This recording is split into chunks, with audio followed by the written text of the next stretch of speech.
you have two screens, two cameras in your scene running. Of course, that creates a lot more draw calls, and it's more costly to render everything. 2 times like shadows, or 2 times occlusion culling. And that's something with the native integration that we changed. And you just click a button, and then that's all optimized for you. No, we also support the Samsun Ryu. Who has tried that? Everybody in Korea should try the Samsun Ryu. There's no excuse. Okay. No, this is really cool because of our strong relationship with Samsung. And there's also optimization being done. And here are some of the new examples and all Gear VR games made in Unity.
So, get started with the Gear VR. You download Unity for free.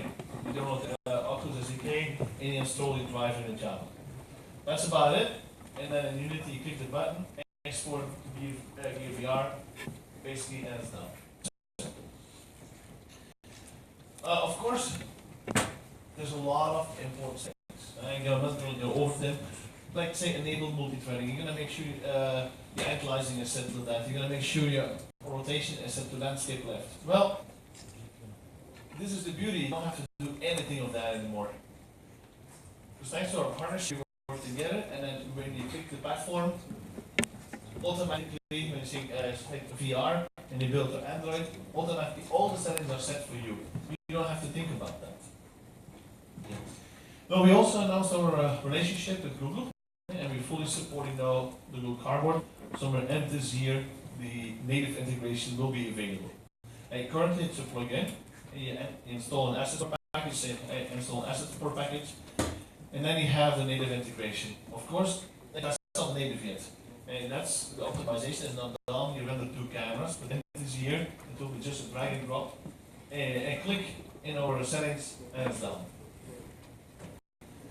We also have the full integration done for the Sony VR and the PS4 VR. It's totally done. Easy, just click, it's a drop down. Another very good relationship that we have is with HoloLens. HoloLens is to see it in AR. We've been working very closely with Microsoft and it's a very cool device. You just put it on, you make things in Unity, and then you say build and run, and automatically goes to the HoloLens. There's nothing special to do. We did a lot of workshops together. We went around the country in the United States, and everybody got a HoloLens device. They put it on, play with it, and then we made all different games together and experiences and put on the HoloLens. I got lucky. I took 3 days of HoloLens with me, and I made all different experiences. It's a very unique experience, but I think AR will be way better than VR. It's something you can put on and experience right away with the real world. It augments and creates a better life. We also have a relationship with Vive, with ATC. This is for the whole room scale VR. what's really cool is that the relationship with Valve, that they actually provided tools to us to make it easier too, and they placed them on the asset store. Anybody knows the asset store? Raise your hand. And the asset store is a store that you can buy art content, scripts, or you can sell them there. Anybody who sells on the asset store? No. You should really sell, because the top 20 are making easily $20,000 at $60,000 a month. Yeah, I know that's not much money for you, but you could use it maybe. And because of that, there's a lot of asset store packages now. People are making VR asset store packages of gaze controllers, all different optimization things for you, or head tracking to download. Yeah. Of course, there's a lot more than just our official partners out there. There's a lot of different VR hardware coming out from all different directions from the world. From LA, different studios, Brazil, China, they're all making it. And the benefit of being a partner of Unity, of course, is and fully integrated is the optimization. So here are a few points that really talk about the optimization benefits, and when you have native integration. And simple things like automatically matching the field of view of the camera with the hardware field of view. And then the distortions and the reprojections. And something very complicated, but Unity takes care of that for the native integration. Okay. But one of those optimizations is really useful is occlusion culling. The occlusion is only rendered in one eye and then automatically shared in the second eye. This reduces heavily calculations. Now another thing that we do is shadows. We render in one eye and we share in the other eye. Right? And this is what we call a single pass stereo rendering. And later on we're going to learn more about it. We support all the platforms from, of course, with Oculus it's Windows. Currently there's no, you cannot run Oculus on a Mac computer. From Windows up to 70 is all compatible for the VR and AR. From Android, starting up from Lollipop, make sure graphic drivers you update them all. And that sometimes it's expression, sometimes people say it doesn't work. Okay. Now we recommend the configuration to sit on Windows and to enable direct release 11, and because then you can expose some of the VR rendering possibilities, and so you can make really nice VR games. And these settings also set to linear space color, and linear space color is by default in Unity is gamma. And this is something that Unity has been experienced in that. What a lot of software developers do is they put their settings all to the max. Unity is just the opposite. We put everything to the bottom, to the lowest. And why is that? Because it's easy to put everything to the max quality, but then you put it on hardware and then you're disappointed. And you have to really think what is the minimum spec that it can run, and the minimum settings I can make it work with. And that's why we turn off the linear, the gamma, but if you do it for VR, change it to linear. Okay. Now, when you make VR games, one thing is that you have to hit, especially the Oculus and the Vive, that you need 75 frames a second, definitely. But I will do actually higher if I can. And this is required. If you don't do it, it's going to be laggy and you're going to get sick. And you rotate the head, but frames are not updating fast enough. And then you get really sick. It's the same for mobile. Make sure you hit 60 frames a second. Okay. And that's why I advise, like, on technical things, is like make sure you bakelite and optimize. Now, with our VR, we also provide like a lot more APIs, and from the Unity Engine.VR. And the cool is like, hey, we have device settings. We can check which you put it on. It automatically can detect which hardware, which VR hardware you got to it. And because this is the beauty of Unity, you can do multi-platform VR. You make the application one time in Unity, and you can export it to all the different VR hardware. So, to make sure that you can learn this all, that's why we provide on our website and our asset store demo videos. You can download them, and then on our website are full articles and movie files that really take you through those processes what did they do to optimize it? How did they make it? We have several examples, like a flying game, a shooting game, but I highly recommend you to check this. Okay. So here, across device settings, and this is really beautiful. And this is super technical. With the VR settings, render scale allows you to scale the size of the texture, of the eye texture. And what I mean with the eye texture is the texture that is actually deformed and that is projected on your eye, and that you can see. And because you have your camera, and then it becomes warped to fit with the profile of your eye. Okay. And then you can scale. Why is that? Well, it can be set then different hardware settings, and different like for Oculus or for the Samsun Ryu VR, it can be adjusted. You can actually do it during runtime, but who not do it during runtime to change that? Okay. One thing I want to point out also is that VR is not new. VR exists already a long time. But most of you probably you're very young.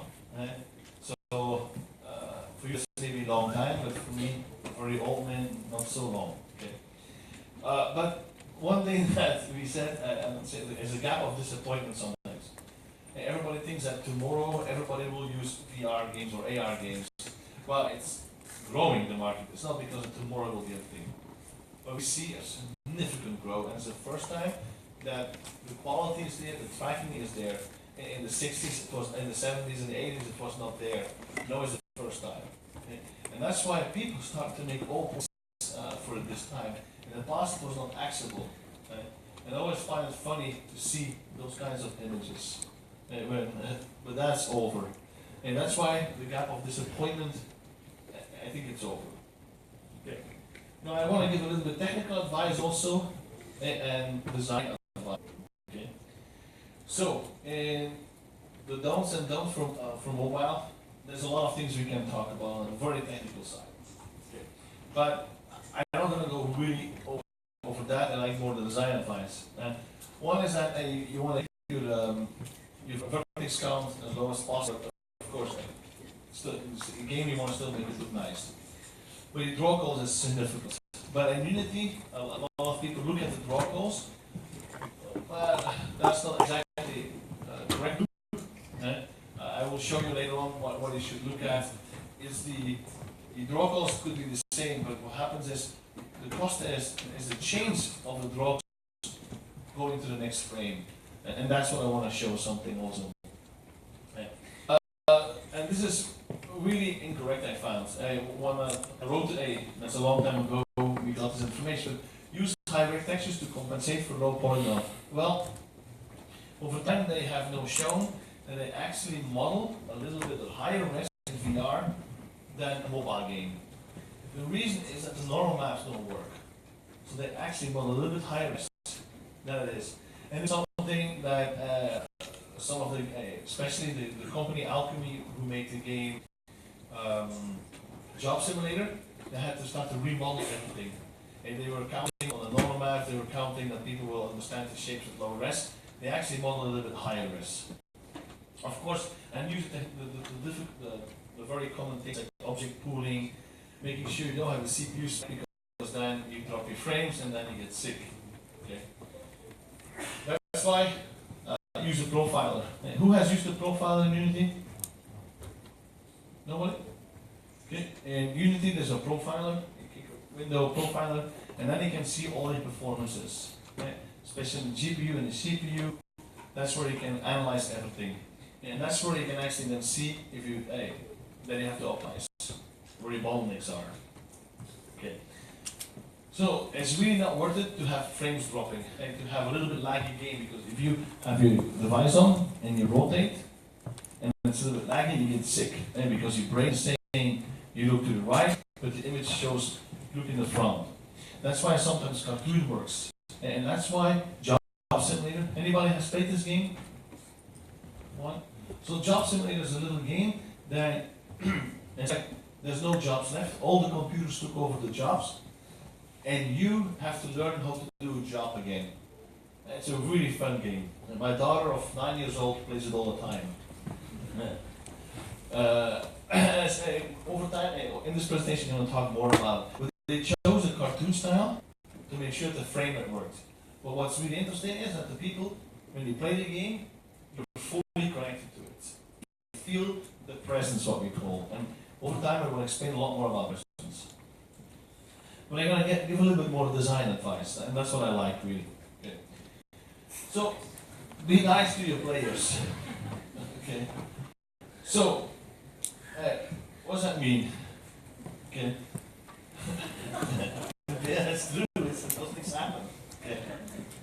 The thing is, we are game developers. If you make games, you get used to it. You put the device always on, and you understand how it all works. Yeah. But if you are new to it and never done VR, you really think it's going to be real. Okay. There's a lot of things to our brain that happen there. So don't make it scary. Make them understand where the space is. Okay. And this is something that is a new word that's becoming is VR legs. Anybody heard of VR legs? Okay, one person.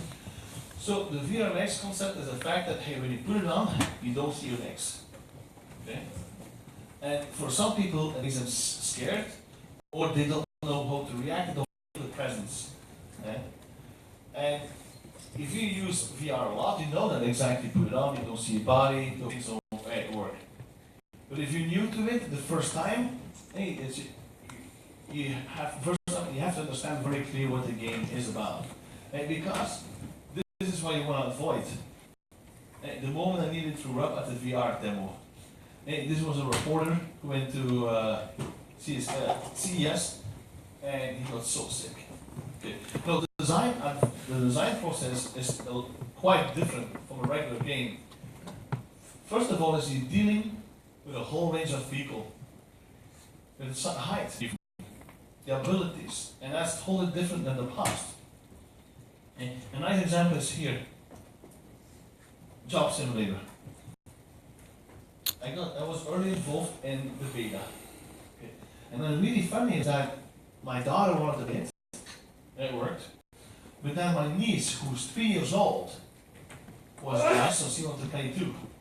So she puts it on, but she's not as high as the table.